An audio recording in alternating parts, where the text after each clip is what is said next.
इस देश के लिए कई महत्वपूर्ण लड़ाई, लोगों को जगाने के लिए, लोगों को उनके अधिकार के प्रति जागरूक करने के लिए हम लोगों ने लड़के देखा है। और अच्छी बात यह है कि वो अपने लिए नहीं लड़ रहे हैं, ना उनको नौकरी चाहिए, ना उनको कोई पेपर देना, ना उनको कोई नौकरी चाहिए सरकारी, ना उनको कोई पेपर देना है। और अगर वो अपनी जान को दांव पे लगा के यहाँ बैठे हैं और हटाए से नहीं हट रहे, इस बात का इनकलाब है, इस बात की चेतावनी हुकूमत को कि अब ज्यादा दिन तक उनकी डिक्टेटरशिप चलने वाली नहीं, उनको फैसला लेना पड़ेगा। मैं तो देख रहा था जहां लोग अपनी लड़ाई नहीं लड़ते, जहां लोग अपनी समस्याओं में भी खड़े होते, मुझे सहयोग से ये भी कहना पड़ेगा, इस देश के नौजवानों को अपने बारे में सोचना चाहिए उन्हें अपने बारे में। आज वो इसलिए घर से बड़े पैमाने पे नहीं निकल पा रहे हैं क्योंकि घर के लोगों को जाएंगे तो किसी मुसीबत का सामना करना पड़ सकता। अगर आप अपनी लड़ाई अपने आप नहीं लड़ोगे तो आपकी लड़ाई कौन लड़ेगा।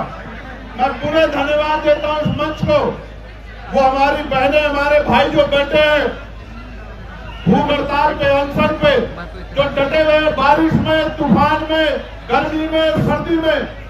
और मैं खुद आंदोलनकारी, मैं जानता हूं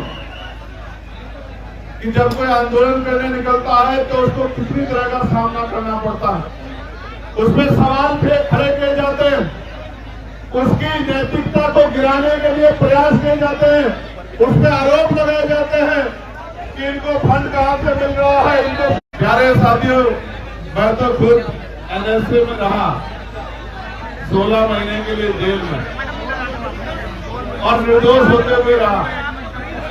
उसके बाद दिल्ली कई बार यहाँ प्रदर्शन करने आया तो रास्ते रोकने गए, बैरिकेडिंग लगा दी गई, बड़े बड़े पुलिस ने साइन बोर्ड खड़े करके तमाम तरह के प्रयास किए, डिटेन किए गए। लेकिन जब कोई तो ये छोटी मोटी दीवारें उनको रोक नहीं सकती। तो कई बार संघर्ष करने के बाद और जब इससे भी काम नहीं चला तो गोली भी खानी पड़ी। लेकिन मैं जिम्मेदारी से कह सकता हूं, ये मुल्क हमारा, ये देश हमारा, हम इस देश के नागरिक हैं। इस देश के हर एक नौजवान की जिम्मेदारी, हमने लोकसभा में शपथ ली है संविधान की कि हम अंतिम व्यक्ति के अधिकारों की लड़ाई लड़ेंगे। मेरी और सबकी जिम्मेदारी व्यक्ति है कि वो प्रोटेस्ट में साथ करें। आप महसूस करके देखो, देश की हर मां चाहती है कि चंद्रशेखर आजाद और भगत सिंह पैदा हो, लेकिन हो पड़ोसी के हाथ में स्वागत नहीं। और मैं फिर कह रहा हूं, ये देश आंदोलन से बना है, ये देश आंदोलन से आगे बढ़ा है। इस देश ने आंदोलन से अंग्रेजों के पैर उखाड़ दिए थे और ऐसे सबके पैर भी ऐसे आंदोलन उखाड़ देंगे। और मैंने देखा इस तरपाल के लिए पैर पकड़ने पड़े भाई, इस तरपाल के लिए पैर पकड़ने पड़े। उससे भी कल इन्होंने कहा कि टीम ने कि भैया 20 तारीख को पूछ करेंगे हम लोग। 20 को करोगे पक्का?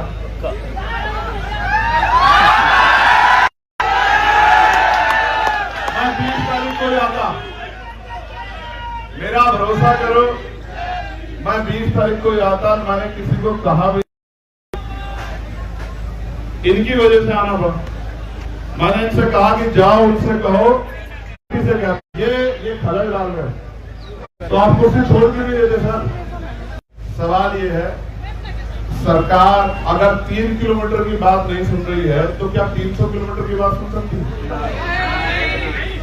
सरकार ये लोगों ने कितने दिन याद कर रहे, और ये सच भी है, ये सच भी है। मैं बहुत कड़वी बात कह रहा हूं, जिनके बच्चों के लिए यहां लड़ा जा रहा, पैसे वाले लोग पेपर लीक कराएंगे, जिनके जो पावर स्ट्रक्चर से जुड़े हुए लोग हैं उनको पेपर पहुंच जाएगा, तो किसको नुकसान।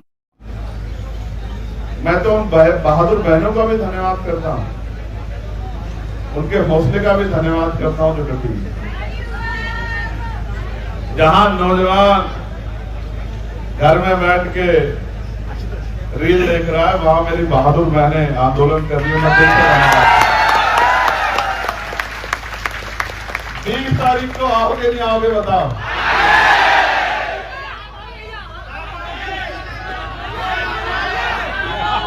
देखो एक चीज करे, मैं इस आंदोलन लगा रहे पहला, फिर ये जॉर्ज सोरोस से इनको फंड्स आ रहे हैं, फिर ये CIA के एजेंट से इनको बात वहां से तो चल रहा है।